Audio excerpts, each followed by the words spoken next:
Salam alaikum. Maïsere Diallo. Ça va?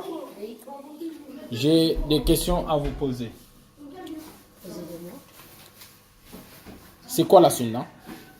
La sunna du prophète. La sunna du prophète, c'est aqwal al-nabi, ce que le prophète a dit.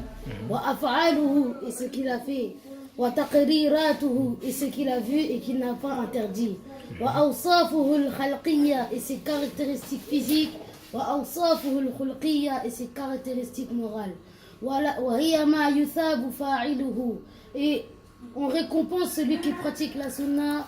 Wala yu'aqabu tarikuhu, et on ne châtie pas celui qui ne la pratique pas.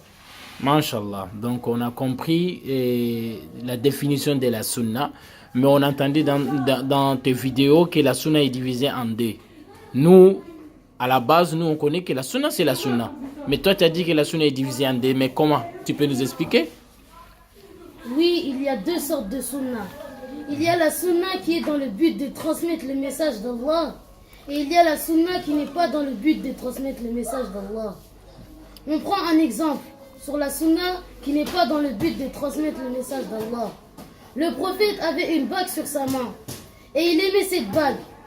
Mais mon frère, cela ne veut pas dire que tout homme musulman doit avoir une bague sur sa main, car cela ne fait pas partie de la religion. Ah oui? Donc ça veut dire que si j'apporte la bague, ça ne fait pas partie de la religion? Non, ça ne fait pas partie de la religion. D'accord. Est-ce que tu peux nous donner un autre exemple pour renforcer à ça? Bien sûr. Le prophète aimait beaucoup les boissons sucrées. Et sa boisson préférée était de l'eau mélangée avec du miel.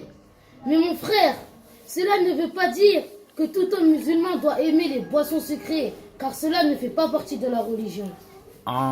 Les boissons sucrées. Le prophète aimait les boissons sucrées. Et c'est quoi les boissons sucrées? Coca-Cola, Fanta? C'est quelle boisson sucrée le prophète aimait?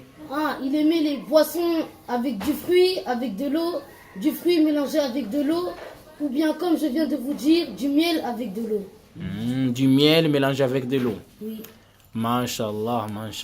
Donc on vient de comprendre que la sunna du prophète est divisée à deux parties. Donc ce qui est religieux et ce qui n'est pas religieux. Donc ce qui n'est pas religieux, c'est ce que, comme le prophète il faisait, mais que ça ne fait pas partie de la religion. Oui. Donc ça veut dire que celui qui fait ça, c'est quelque chose de la nature. Oui, naturel. Voilà, c'est naturel, ce n'est pas recommandé. Oui. Je comprends. Masha'Allah. Mais maintenant, on aimerait que tu nous expliques vraiment aussi la différence. Et tu nous rajoutes de certains exemples parce que on a entendu la fin, lorsque le prophète, ça lui restait un peu de décéder quelques jours. On a entendu que tu es en train de dire au cours que, et voilà, le prophète avait ordonné les compagnons d'écrire un livre, etc. On aimerait que tu vas nous expliquer ça clairement. Aussi, tu nous expliques c'est quoi exactement la sunna religieuse. Parce que sinon, là, on est perdu, là.